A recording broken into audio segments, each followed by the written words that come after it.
ബംഗാൾ ഉൾക്കടലിൽ രൂപപ്പെട്ട ഫിഞ്ചൽ ചുഴലിക്കാറ്റ് തമിഴ്നാട് തീരത്തോട് അടുക്കുമ്പോൾ അവിടെ എന്താണ് സാഹചര്യം എന്ന് നമുക്ക് നോക്കണം. നദീറ ചേരുന്നുണ്ട് ചെന്നൈയിൽ നിന്ന്. നദീറ, പുതുച്ചേരി തീരത്ത് മഹാബലിപുരത്തിനും കാരിക്കലിനും ഇടയിലാണ് കാറ്റ് കര തൊടുക എന്നാണ് വിവരം. എത്രത്തോളം ജാഗ്രത സ്വീകരിക്കേണ്ടതുണ്ട്? ചെന്നൈയിലെ നിലവിലെ ഒരു സാഹചര്യം എന്താണ്? വിനിത, കനത്ത ജാഗ്രതയിലാണ് തമിഴ്നാട് തീരവും പുതുച്ചേരി തീരവും എന്ന് പറയാം. ഈ കാറ്റ് അല്പസമയത്തിനകം, അതായത് ഏതാനും മണിക്കൂറുകൾക്കകം കര തൊടുമെന്ന അറിയിപ്പാണ് ലഭിച്ചിരിക്കുന്നത്. അതുകൊണ്ട് തന്നെ തീരങ്ങളെല്ലാം ജാഗ്രതയിലാണ്. ഇത് 2 ദിവസം മുൻപ് തന്നെ ഇത്രയും നിതാന്ത ജാഗ്രത തുടങ്ങിയതാണ്. ഇന്നിപ്പോൾ കാറ്റ് കര തൊടുമ്പോൾ ഏത് വിധത്തിലാവും പ്രശ്നങ്ങൾ ഉണ്ടാവുക എന്ന് മുൻകൂട്ടി പ്രവചിച്ചുകൊണ്ട് തന്നെ ഈ കാര്യങ്ങൾ എല്ലാം ചെയ്തു വെച്ചിട്ടുണ്ട് സർക്കാരുകൾ. തമിഴ്നാട് സർക്കാരും അതുപോലെ പുതുച്ചേരി സർക്കാരുമാണ് ആളുകളെ മാറ്റിപ്പാർപ്പിക്കുന്നത് ഉൾപ്പെടെയുള്ള കാര്യങ്ങൾ ചെയ്തിരിക്കുന്നത്. കനത്ത മഴയാണ് എല്ലായിടങ്ങളിലും പെയ്യുന്നത്. പ്രത്യേകിച്ചും ചെന്നൈയുടെ തീരപ്രദേശങ്ങളിലും അതുപോലെ തന്നെ പുതുച്ചേരി ഭാഗങ്ങളിലുമൊക്കെ കനത്ത മഴ ലഭിക്കുകയാണ്. ആളുകളോട് അനാവശ്യമായി പുറത്തേക്ക് ഇറങ്ങരുതെന്ന് അഭ്യർത്ഥിച്ചിട്ടുണ്ട് സർക്കാരുകൾ.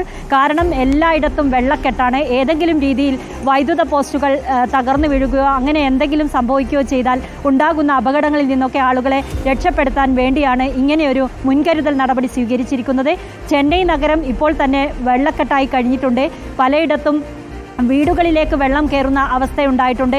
വിമാന സർവീസ് പൂർണ്ണമായും നിർത്തിവെച്ച സാഹചര്യമാണ് ചെന്നൈ വിമാനത്താവളത്തിലുള്ളത്. ഇത് താൽക്കാലികമാണ് നിർത്തിവെച്ചിരിക്കുന്നത്. 12 മണി മുതൽ വൈകുന്നേരം 7 മണി വരെ എന്നാണ് ഇപ്പോൾ അറിയിപ്പുള്ളത്. പക്ഷേ അത് ഇനിയും നീട്ടിക്കൊണ്ടുപോകാനുള്ള സാഹചര്യമാണുള്ളത്. ചെന്നൈ വിമാനത്താവളത്തിൽ എത്തിപ്പെട്ട യാത്രക്കാരൊക്കെ അവിടെ കുടുങ്ങിക്കിടക്കുകയാണ്. അവരവരുടെ വിമാന സർവീസുമായി ബന്ധപ്പെട്ട് വിവരങ്ങൾ ആരാഞ്ഞ് എപ്പോഴായിരിക്കും അടുത്ത സർവീസ് എന്നത് സംബന്ധിച്ചുള്ള വിവരങ്ങൾ കരുതി വെക്കണമെന്നാണ് അറിയിച്ചിരിക്കുന്നത്. അല്ലാതെ അവർക്കൊരു കൃത്യമായ വിവരം ഇപ്പോൾ ലഭിക്കുന്നില്ല. എപ്പോൾ വിമാന സർവീസുകൾ പുനരാരംഭിക്കാൻ സാധിക്കുമെന്നത് സംബന്ധിച്ച്. അതുപോലെ തന്നെ റെയിൽ ഗതാഗതത്തെയും സബർബൻ ട്രെയിനുകളുടെ ഗതാഗതത്തെയും ഒക്കെ തന്നെ ഈ കാറ്റും ചുഴലിക്കാറ്റിൻ്റെ വരവ് ബാധിച്ചിരിക്കുകയാണ്. അതിശക്തമായ മഴ പെയ്യുന്നു.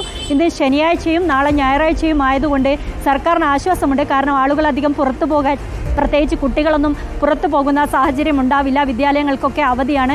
എന്തായാലും എല്ലാ മുൻകരുതൽ കാര്യങ്ങളും സ്വീകരിച്ചുകൊണ്ട് ഇതിനെ പ്രതിരോധിക്കാൻ തന്നെയാണ് തമിഴ്നാട് സർക്കാരും പുതുച്ചേരി സർക്കാരും തീരുമാനിച്ചിരിക്കുന്നത്. ഇപ്പോൾ ഏറ്റവും പുതിയ വിവരം അനുസരിച്ച് ചെന്നൈക്ക് 100 കിലോമീറ്റർ അപ്പുറവും പുതുച്ചേരിക്ക് 110 കിലോമീറ്റർ അപ്പുറവുമാണ് ഈ ചുഴലിക്കാറ്റ് സ്ഥിതി ചെയ്യുന്നത്. വൈകാതെ വൈകുന്നേരത്തോടെ തന്നെ അതിശക്തമായ കാറ്റും അതിശക്തമായ മഴയുമായിക്കൊണ്ട് ഇത് ഈ തീരം തൊടുമെന്നുള്ള വിവരമാണ് നമുക്ക് ലഭിക്കുന്നത്. തീരം തൊട്ട ശേഷം ഇതിന്റെ തീവ്രത കുറയും എന്നാണല്ലോ കാലാവസ്ഥാ നിരീക്ഷണ കേന്ദ്രം നൽകുന്ന അറിയിപ്പ്. അങ്ങനെയെങ്കിൽ ഇന്ന് രാത്രിയോടുകൂടി ഇതിന്റെ തീവ്രത കുറയുകയും തീരം തൊട്ട ശേഷം അതിന്റെ തീവ്രത കുറഞ്ഞാൽ കാറ്റിനും മഴയ്ക്കും ഒരു ശമനമുണ്ടാകും എന്നാണ് പ്രതീക്ഷിക്കുന്നത്, അല്ലേ? അങ്ങനെ ഒരു ആശ്വാസപരമായ കാര്യം കാലാവസ്ഥാ നിരീക്ഷണ കേന്ദ്രം പങ്കുവെക്കുന്നുണ്ട്. പക്ഷേ നമുക്ക് പറയാനാവില്ല. കാരണം ഇത് ഈ ന്യൂനമർദ്ദം അതിതീവ്ര ന്യൂനമർദ്ദമായൊക്കെ മാറി വീണ്ടും ചുഴലിക്കാറ്റായി മാറിയപ്പോഴൊക്കെ പലതരത്തിലുള്ള സ്വഭാവമാണ് ഇത് പ്രകടിപ്പിച്ചുകൊണ്ടിരുന്നത്. ഇതിൻ്റെ വേഗത ചിലപ്പോൾ കുറഞ്ഞു വന്നിട്ടുണ്ട്, ചിലപ്പോൾ രൗദ്രഭാവം കുറഞ്ഞിരുന്നു, പിന്നീട് അത് രൗദ്രഭാവം പൂണ്ടുന്ന അവസ്ഥ വന്നു. ഇങ്ങനെ ഇപ്പോൾ പ്രവചിക്കുന്നത് കര തൊടുന്നതോടുകൂടിയുള്ള ഇതിൻ്റെ തീവ്രത കുറയുമെന്നാണ്. അങ്ങനെയെങ്കിൽ തീരദേശവാസികൾക്കെല്ലാം, പ്രത്യേകിച്ചും ചെന്നൈ പുതുച്ചേരി ഭാഗങ്ങളിലുള്ളവർക്ക് ആശ്വസിക്കാം. ചെറിയൊരു മഴ, ചെറിയ മഴയല്ല എന്നാലും മഴ തന്നെ ഉണ്ടാകും, ശക്തമായ മഴയുണ്ടാകും. കാറ്റിൻ്റെ ശക്തി കുറയുകയാണെങ്കിൽ നാശനഷ്ടങ്ങളുടെ കണക്ക് കുറയും. അങ്ങനെയുള്ള ആശ്വാസകരമായ കാര്യമുണ്ടായിരുന്നു. നമുക്ക് പ്രത്യാശയോടെ ഇരിക്കാം. ഇത് തീവ്രത കുറഞ്ഞു തന്നെ കരയിലേക്ക് പ്രവേശിക്കട്ടെ. കരയിൽ പ്രവേശിച്ചതിന് ശേഷവും തീവ്രത കുറയട്ടെ, ഒരു സാധാരണ കാറ്റായി മാറട്ടെ, സാധാരണ മഴയായി മാറട്ടെ എന്നൊക്കെ പ്രത്യാശിക്കാം. ശരി, ഏതായാലും ചെന്നൈ തീരത്തും ആന്ധ്ര തീരത്തും അതീവ ജാഗ്രതയാണ്. ചെന്നൈയിൽ ഇപ്പോൾ തന്നെ കനത്ത മഴയും കാറ്റുമാണ്. അതുകൊണ്ട് പലയിടത്തും വെള്ളക്കെട്ട് രൂപപ്പെട്ടു കഴിഞ്ഞു, ഗതാഗതക്കുരുക്ക് അനുഭവപ്പെടുന്നു എന്നൊക്കെ തന്നെയാണ് നദീറ ഏറ്റവും പുതിയ അപ്ഡേറ്റുകൾ നൽകിക്കൊണ്ടിരിക്കുന്നത്. ഏതാനും മണിക്കൂറുകൾക്കകം ഈ ചുഴലിക്കാറ്റ്, ഫെഞ്ചൽ ചുഴലിക്കാറ്റ് തീരം തൊടുകയും ചെയ്യും.